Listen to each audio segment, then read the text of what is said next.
जय हिंद। फिजिक्स के आज एक चैप्टर में सबसे बड़ी बात है कि हमें बेसिक कॉन्सेप्ट के बारे में जानना है।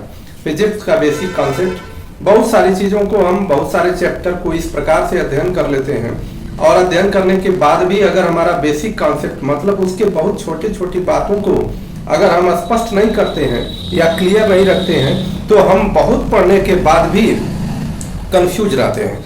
इसलिए सबसे पहली बात है कि हमें बेसिक कॉन्सेप्ट जानना है और जानने के लिए बहुत सारे टॉपिक्स हैं, लेकिन आज का जो टॉपिक्स है वो आज के टॉपिक में विशेष है फ्री बॉडी डायग्राम। किसी भी ऑब्जेक्ट का फ्री बॉडी डायग्राम किस प्रकार से हम बना लें और उसके बाद उसमें फोर्स, मूवमेंट इत्यादि जितना भी उसमें वर्क हो रहा है उन सारे चीजों का एक्शन हम समझ सकते हैं। और फ्री बॉडी डायग्राम अगर बनाने हमको आ गया तो निश्चित रूप से हमें फिजिक्स पूरी तरह से समझ में आ जाएगा या क्वेश्चन जो भी हमें लगाना होगा वो आ जाएगा। और इसके लिए हमें समझना होगा, छोटी छोटी बातों को ध्यान देना होगा। अगर हम ध्यान दे देंगे तो हमारा काम कंप्लीट हो जाएगा। हिंदी माध्यम और अंग्रेजी माध्यम के बच्चों को मिक्स करके किस तरह से समझने समझाने का प्रयास है, उसका कारण ये है कि 95% ऐसे स्टूडेंट होते हैं जो हिंदी माध्यम के होते हैं, अर्थात उनका पूरा रहन सहन जीवन शैली सारा कुछ हिंदी माध्यम का है, परंतु वह इंग्लिश मीडियम में एडमिशन हो जाता है और वो आधी बात तो समझ नहीं पाते कि हमें क्या करना है या क्वेश्चन में क्या दिया हुआ है वो समझ ही नहीं पाते। इसके लिए हम बार बार यही बताते हैं कि आप क्वेश्चन को बार बार पढ़िए। जब क्वेश्चन समझ में नहीं आता है और बार बार पढ़ेंगे तो जरूर उसमें से कुछ न कुछ बात निकल करके आएगी। और हम फिजिक्स पर आते हैं कि फिजिक्स में भी वही बात है कि हमें समझने का प्रयास करना होगा। कॉन्सेप्ट ऑफ फिजिक्स अर्थात फिजिक्स का क्या कॉन्सेप्ट है उस कॉन्सेप्ट पर ध्यान देना होगा। आज एक छोटा सा टॉपिक हमने रखा है, इस टॉपिक में फ्री बॉडी डायग्राम, मुक्त पिंड आरेख, जिसको हिंदी माध्यम वाले बच्चे मुक्त पिंड आरेख समझते हैं और इंग्लिश मीडियम वाले बच्चे फ्री बॉडी डायग्राम के रूप में। और ये कब होता है कि जैसे कि हम किसी भी रस्सी से अगर दो ऐसे ऑब्जेक्ट को बांध देते हैं, दो पिंड को बांध देते हैं जिसमें ये दिखाया गया है और लटकाते हैं, तो उसमें हमें क्वेश्चन में ये निकालना होता है कि रस्सियों में टेंशन क्या है, इसको निकालिए, या कितना फोर्स ऊपर की तरफ लग रहा है, इसको निकालिए, या इसके जो मास है जो m1 m2 है जिसको हिंदी में द्रव्यमान भी कहते हैं, इन मास की वैल्यू निकालिए। लेकिन ये तभी हम करेक्ट निकाल सकते हैं कि जब हमको इसका डायग्राम बनाने आ जाए, फ्री बॉडी डायग्राम बनाने आ जाए। तो अगर हम देखिए, एक हमने ये रस्सी रखा है, यूनिफॉर्म वायर एक समान एक बराबर होगा, उससे m1 ऑब्जेक्ट और m2 ऑब्जेक्ट दोनों के दोनों बांधे गए हैं। m1 ऑब्जेक्ट को अटैच किया गया, m2 ऑब्जेक्ट को अटैच किया गया और ऊपर से इसको पकड़ के ऐसे मान लीजिए हम लटका रहे हैं, जैसे कोई चीज हो और इसको हम ऐसे पकड़ के लटकाते हैं। तो क्या इसमें रिएक्शन होगा, इस रिएक्शन को समझना है। रिएक्शन का अर्थ इसका जो जितना भी फ्री बॉडी डायग्राम होगा, किस प्रकार से टेंशन इसमें डेवलप होगा रस्सी में और किस प्रकार से इसमें फोर्स डेवलप होगा, ये सारा चीज ध्यान देना। ये तभी हो पाएगा जब हम फ्री बॉडी डायग्राम बना पाए। तो अब ये मान लेते हैं कि let us suppose that m1 is an object and m2 is another object, both are connected to a uniform wire. दोनों यूनिफॉर्म वायर से कनेक्ट है, बट इसमें यूनिफॉर्म वायर एक ऐसा है, ये जो वायर है कि जब हम दूसरा वाला ऑब्जेक्ट नीचे की तरफ लटकाते हैं तो इसका मास के साथ जो ग्रेविटेशनल एक्सेलरेशन काम करता है, अर्थात जिसको गुरुत्वीय त्वरण कहते हैं, किस प्रकार से काम करता है। हम फ्री बॉडी डायग्राम पहले हम इसका बनाते हैं, फर्स्ट वाले का बनाते हैं। अगर हमें ये फ्री बॉडी डायग्राम बनाने आ गया तो फिर समझ लीजिए कि हमारा काम हो जाएगा। m1 ऑब्जेक्ट को अलग कर लेते हैं और इसका कॉन्सेप्ट यही है कि जब किसी भी रस्सी से, किसी वायर से दो मास या दो ऑब्जेक्ट इससे अटैच है तो इसमें जो टेंशन होता है, फोर्स डेवलप होता है, आधी रस्सी में इधर की तरफ और आधी में डाउनवर्ड की तरफ होता है और इसी का हमें फ्री बॉडी डायग्राम बनाना है। आधी, अब देखिए ये फोर्स ऊपर की तरफ लगा करके हम इसको पकड़े हुए हैं और किसी भी ऑब्जेक्ट का जो वेट होता है वह डाउनवर्ड होता है।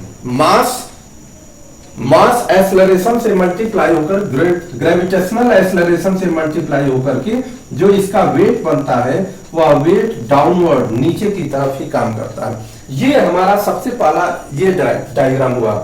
दूसरी बात इसमें क्या हुई कि अब ये चूंकि रस्सी है और रस्सी से जो कनेक्ट हुआ था, तो इसमें आधा भाग ऊपर की तरफ मैंने कहा था टेंशन काम करेगा और आधा नीचे की तरफ काम करेगा। तो ये समझना है कि जो इसका टेंशन है ये M1G ये नीचे की तरफ हुआ और इसका टेंशन मतलब T मान लेते हैं, टेंशन T, रस्सी टेंशन मीन्स तनाव, जो रस्सी में तनाव आएगा M1 और M2 के बीच में उसको हम टेंशन की बात करते हैं। T नीचे की तरफ कार्य करेगा और जो अब हम इसको उठाए हुए हैं, पकड़े हुए हैं, तो जब पकड़े रहेंगे तो हमारा जो पकड़ने पर कितना मूवमेंट, कितने एक्सेलरेशन को मल्टीप्लाई कितने फोर्स से या ऊपर की तरफ आप इसको अटैच कर पाते हैं, तो ये M1A, ए सभी लोग जानते हैं कि A is the acceleration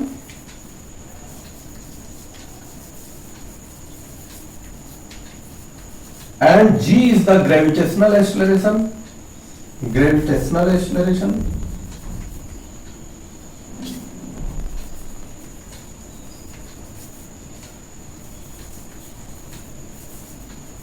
gravitational acceleration को हिंदी में गुरुत्वीय त्वरण कहते हैं और ये एक्सेलरेशन ये जो है जनरल एक्सेलरेशन के रूप में हमें इसको समझते हैं।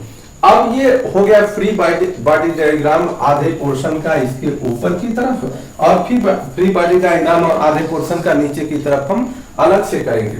अब ये इसको हम क्या लिखेंगे, कैसे हम इसका इक्वेशन बना रहे हैं, इक्वेशन बनाने हमें आना चाहिए तभी जाकर के हम कोई क्वेश्चन कर पाएंगे। तो F फोर्स ऊपर की तरफ डायरेक्शन में है और इसके अगेंस्ट में मतलब अपोजिट डायरेक्शन में देखिए क्या क्या एक्ट कर रहा है, एक तो टेंशन T है और दूसरा M1G है।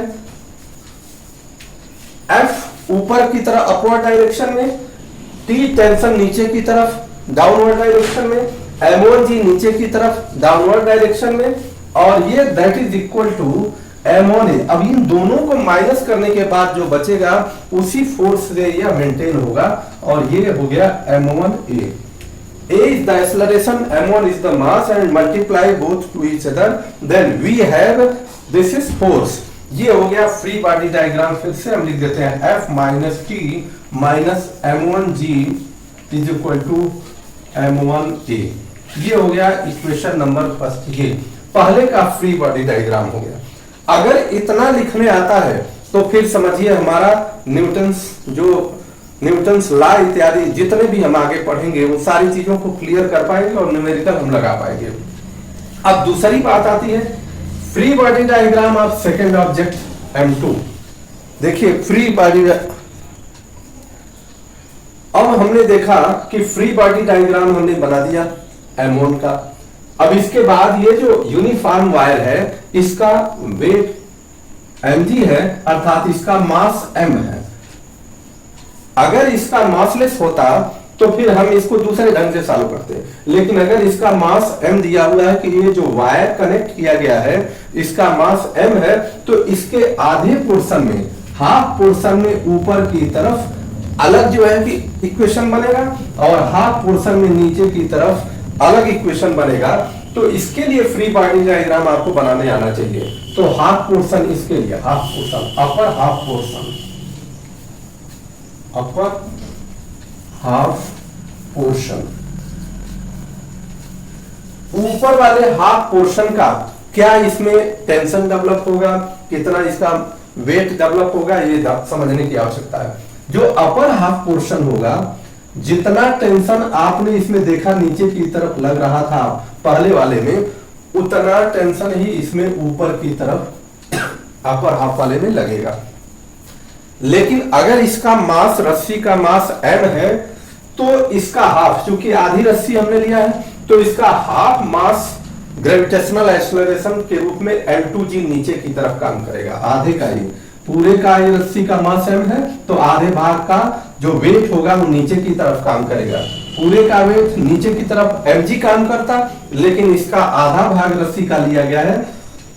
क्यों? क्योंकि आधे भाग का रिएक्शन, हाफ का रिएक्शन M1 की तरफ होगा और आधे भाग का रिएक्शन M2 से अटैच होगा।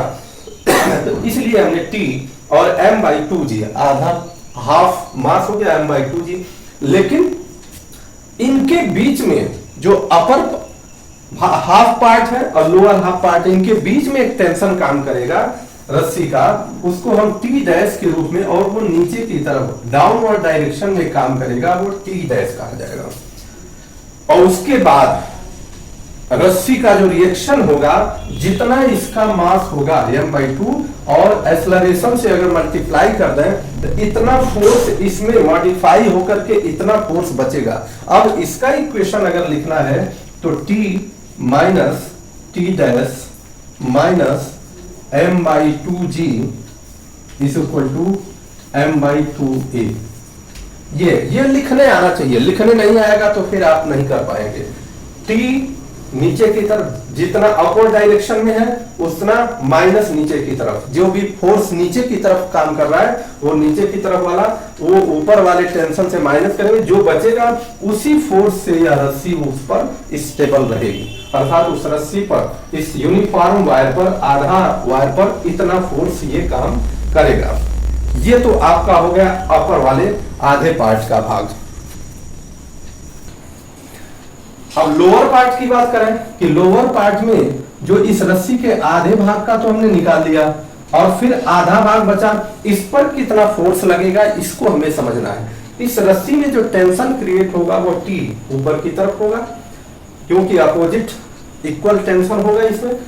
इसका चूंकि हाफ पार्ट है पूरे रस्सी का, तो हाफ मतलब m/2 आधा मास, m/2 मास जो है ये, और ग्रेविटेशनल एक्सेलरेशन से मल्टीप्लाई कर दिया तो इसका टोटल वेट, इस रस्सी का वेट, किसी भी ऑब्जेक्ट का जो वेट होता है हमेशा डाउनवर्ड ही काम करता है, तो इस रस्सी का मास यह है और ग्रेविटेशनल एक्सेलरेशन g है, g से मल्टीप्लाई कर दिया तो m का आधा m/2g नीचे की तरफ काम कर रहा है, और जो इसमें टेंशन काम करेगा इस ऑब्जेक्ट में और इस रस्सी के बीच में, इसको हमने सपोज कर लिया कि टी डबल डैश, सपोज कर लिया, नेम चेंज करना पड़ेगा क्योंकि अलग अलग टेंशन काम करेगा, अलग अलग फोर्स काम करेंगे, तो इसलिए हमने सपोज कर लिया। अब देखिए ऊपर की तरफ टी, डाउनवर्ड डायरेक्शन में टी डबल डैश, और m/2g वेट इसका नीचे की तरफ काम करेगा ही, इज इक्वल टू ये हो जाएगा फोर्स जो बचेगा m/2a। ये हो गया लोअर वाले पार्ट का,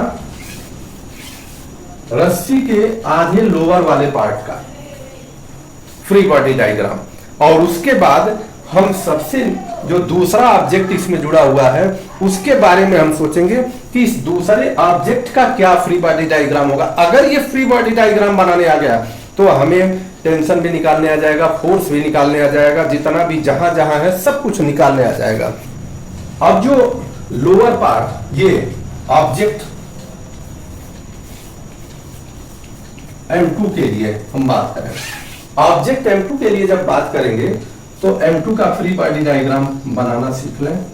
क्या होगा, इसका वेट M2 है तो इस मास M2 है तो वेट m2g नीचे काम करेगा डाउनवर्ड डायरेक्शन में, और जो अभी हमने दिखाया कि T डबल डैश टेंशन इसके और इसके बीच में काम कर रहा है, अपोजिट फोर्स, तो इसी को हम T डबल डैश, इसके बीच वाला एक टेंशन काम करेगा ही, और फिर m2, और जो दोनों को माइनस करने के बाद अर्थात T double dash minus m2g करने के बाद जो बचेगा उसी फोर्स पर वो स्टेबल है या उसी फोर्स पर वो, तो इसका मास m2 है तो बचेगा क्या, m2a। एक्सेलरेशन तो चूंकि सबका हर जगह जो जनरल एक्सेलरेशन है वह सेम है, तो इसको हम लिख सकते हैं T double dash minus m2g is equal to m2a।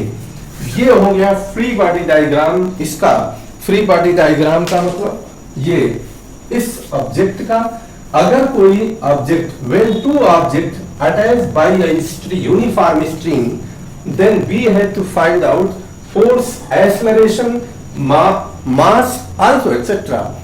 ये सब हम इसको निकाल सकते हैं। कब निकाल सकते हैं, कि जब हमें फ्री बॉडी डायग्राम बनाने आ जाएगा।